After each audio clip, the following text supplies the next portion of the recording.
Hey, what's going on, everybody? It's Wilhelm Screaming. Welcome back to another day in Destiny 2 for some more Destiny 2 news and Lightfall Season of the Deep intel. And today, once again, is Friday, so we have our Friday weekly update.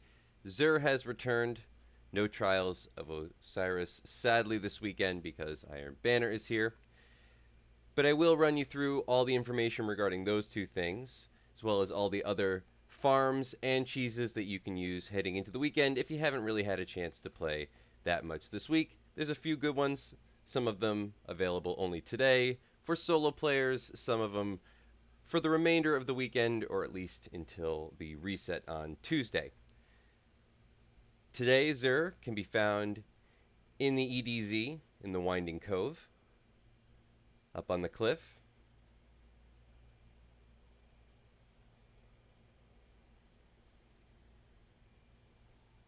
Interesting. I have an exotic cipher. Fun. Today we have the Vigilance Wing Pulse Rifle. 5-round burst.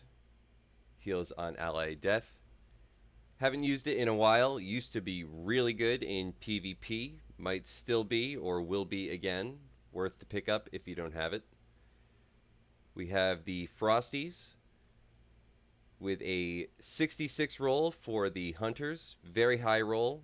I don't know if it's the best stat distribution that you would want, though it does have a pretty good recovery stat, so maybe not a bad pickup, though probably not a 10 out of 10. We have the Insurmountable Skull Fort for the Titan class with a 62 roll, semi-low, and a fairly mediocre stat distribution. But definitely plays well into any Arc Titan build. And then we have the Crown of Tempest with a 65 roll, very high, though very poor stat distribution, as we have a 19 mobility stat, which is kind of wasted, but also plays well into any Arc Warlock builds. So if you are doing a fair bit of that, I'm seeing at the moment, so maybe worth the consideration of a pickup. For legendary weapons, we have a Whispering Slab with Unrelenting and Quick Draw. We have the Royal Chase with Multi-Kill Clip and Grave Robber. We have a No Reprieve Deep Sight Activation Weapon with Right Hook, Snapshot Sights, and Triple Tap. We have a Deafening Whisper, definitely worth a pickup, with Killing Wind. This is a Wave Frame grenade launcher, as well as Wellspring. Just remember, this is sort of a go-to for any grenade launcher build when you're playing as any Void subclass. We have a Far Future with Demolitionist and Auto-Loading Holster. We have a Recurrent Impact with Land Tank, Headstone, and Firmly Planted, another deep sight activation weapon. Can vouch for this submachine gun, as it's the only one that I use if I'm looking for a stasis heavy machine gun, not submachine gun, excuse me. And then we have a Lonesome Sidearm with Slide Shot and Rapid Hit. And I've actually used a very similar role to this in PvP. Iron Banner is this week. Could really, I think, do well in there. This one comes with full bore as well as ricochet rounds and a range masterwork. Sidearms are in a really good place at the moment, as well as submachine guns. So maybe worth a pickup for PvP. For the Recurrent Impact, just remember Land Tank is a great PvE perk.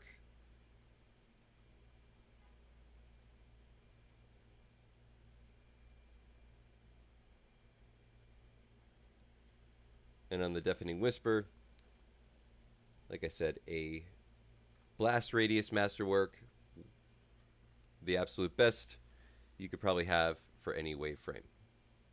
Killing Wind is a great perk also.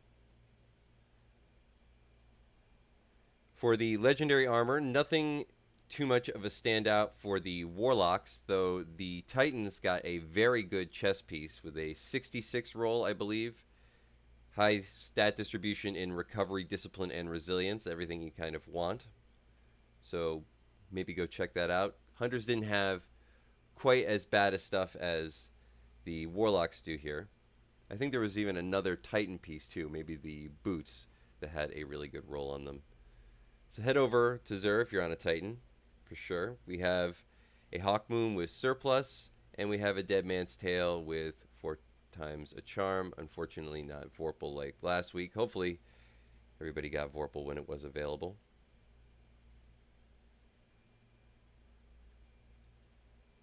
And this Hawkmoon comes with smooth grip, full bore, not a terrible roll.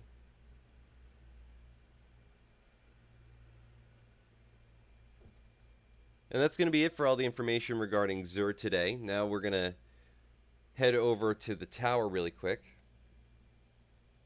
and see what Banshee 44 is selling on this Friday. And while we're heading there, I'll run you through all the other things that you can farm out this weekend if you haven't had a chance to play very much. Some of this, again, is for solo players specifically. Some of it will probably require a little bit more prep as far as a group goes. Today's Legendary Lost Sector is in the Dreaming City. Very easy one for solo players. This one is awarding exotic chest armor, so if you're on a hunter, you're looking for Gerfalcons, today's the day. And it's been asked several times, so I will run you through again. If there is a particular Legendary Lost Sector that is a very easy one, but it is not awarding the exotic gear that you need or want, there is a trick that will allow you to store up the exotic engrams from a Legendary Lost Sector in your Postmaster, then allowing them to be decrypted on a different day where said gear is maybe the piece that you want. Those exotics will then be decrypted to that day's loot. And the way you do this is by having a full inventory of engrams on your person. These can be full of any type of engram, legendaries, prime, exotics, even bright engrams. So long as this is full, all engrams that are acquired will be sent instead to your Postmaster, where they can be stored. Now, once they're stored here, again, it won't be as the exotic or would-be exotic piece of loot that you would get from the end of a Legendary Lost Sector. It'll just be an exotic engram. You wait for the day where the piece of gear that you want is dropping, and then you decrypt them by taking them out of your Postmaster, and they will decrypt to that day's exotic engrams. This still works. It's not maybe as necessary as we do have engram focusing now through Master Raoul, but it's still a trick that I've been asked about several times, and I don't know, maybe for expedience sake, maybe it is even better than Master Raoul still. So, for example, on today's Legendary Lost Sector, which again is in the Dreaming City, I could farm this out, have the engrams, so long as my inventory is full, sent to my Postmaster, and then maybe tomorrow, when it's awarding boots, decrypt them, and they will decrypt into boots. But exotic chest armor is definitely the best in my opinion. Iron Banner, remember, is also here. We'll cover everything regarding that in just one moment. But first, let's just check on Banshee 44, see what they're selling.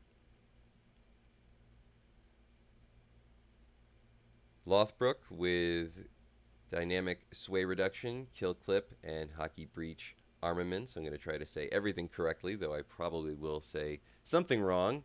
If I do, let me know in the comments. We have a Nezarak's Whisper, the weapon that's always here, with tilting at Windmills, Frenzy, and Extrovert. Let's just check and see what haft this has. Not the one we're looking for. But remember, this is a deep sight activation weapon, but it's always here. So we have an Aquilos hand cannon with triple tap, frenzy, and Rasputin's arsenal, another deep sight activation weapon. This one with arrowhead break and chambered compensator with a rangefinder masterwork. We have the threaded needle with field prep and multi-kill clip, and then we have a Tears of Contrition with auto-loading holster, focused fury, and extrovert, another deep sight activation weapon. Remember, these will rotate twice per day. It's usually about 8 hours after reset. 7 hours after reset, excuse me. Be 8 p.m. on the East Coast of the States. You can figure out what time that is for you.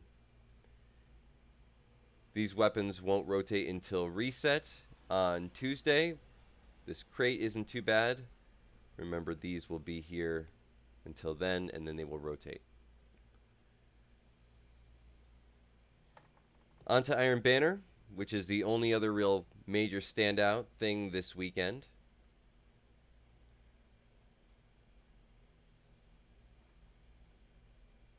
But just briefly,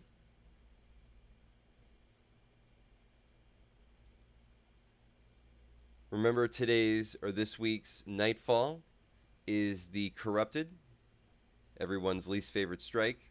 There is a fairly easy cheese for the boss in the strike, but it's a very long strike all around. Only really consider doing it if you're going for your Conqueror Seal, and this week's weapon is the Hung Jury. So if you're looking for an adept version of the Hung Jury or going for your Conqueror Seal, maybe consider doing it. I still may make another video on a tutorial on how to actually cheese this boss over the weekend, so let me know in the comments if that's something you're looking for.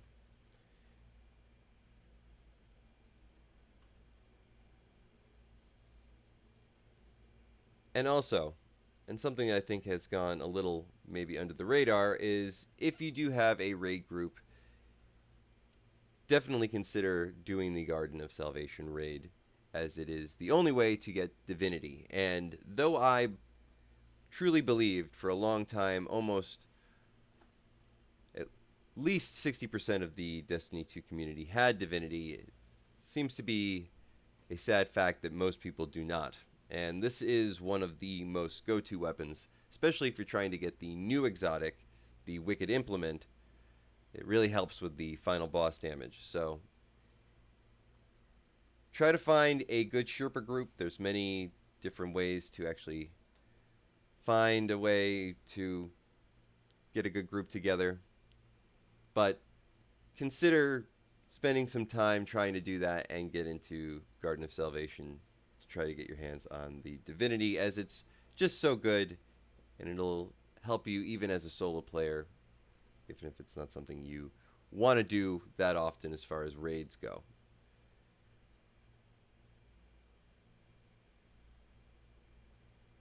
Now, Iron Banner, probably not the thing most people were really looking forward to this weekend, as I'm sure Trials is always more sought after. But remember that if you are playing Iron Banner, be on the lookout for a Hero's Burden with destabilizing rounds, or a Dark Decider with Volt Shot. I was lucky enough to get one of each. As you can see right here. Not to brag, but got lucky. Anybody who watched my last video, you could see that I got the destabilizing rounds on a Hero's Burden literally on the only Ingram I rolled. What can I say? Sometimes RNG pays off. But if you're looking to get your hands on any of these, of course, you need as many Iron Ingrams as you possibly can get your hands on. So make sure to not waste any time and rank up to get those Iron Ingrams as fast as possible. Best way to do this is, once you're about to launch Iron Banner, is of course equipping Iron Banner gear as well as an Iron Banner emblem to give yourself the max multiplier on rank increases. And remember, Iron Banner gear counts for 3 things. 1, Iron Banner gear, that is armor, Iron Banner weapons, as well as Iron Banner ornaments. And remember that you can equip ornaments on top of Iron Banner gear to get a double rank boost for the price of 1 piece of gear. So don't think that you can, or you just have to wear Iron Banner armor and that's it. Iron Banner ornaments work the same as an Iron Banner piece of armor, and remember, you can double them up.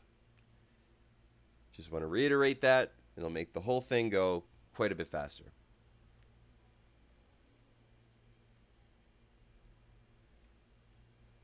And that's going to be it for all the information in today's video. Hopefully you found something in this video helpful. Please remember to like, comment, and subscribe to the YouTube channel and turn on the bell. Post notifications so you never miss out on any future Destiny 2 Lightfall content like this. You can also follow me on Instagram or Twitter. They'll be linked in the description box down below. Remember, any of those things also enter you into any future giveaways on this YouTube channel, and we do one every 1,000 subscribers, so you never want to miss out. We're also going to do another one when we reach 1,000 followers on Instagram, so make sure to head over there. And when we reach 100,000 subscribers, we're going to do, I believe, an Xbox Series X or PlayStation 5 giveaway. I think they're up to PlayStation 5. In any case, thanks so much for watching as always. If you've made it this far in the video, any of the comments of anything I maybe missaid or you were looking out for will also enter you into the next giveaway another time for this video, or you can leave a hashtag XUR or a hashtag Season of the Deep in the comments section down below, or a hashtag Iron Banner. Any of those things I will accept. Thanks for watching once more, and as always, I'm Wilhelm Scream. Of course, we will see you next time.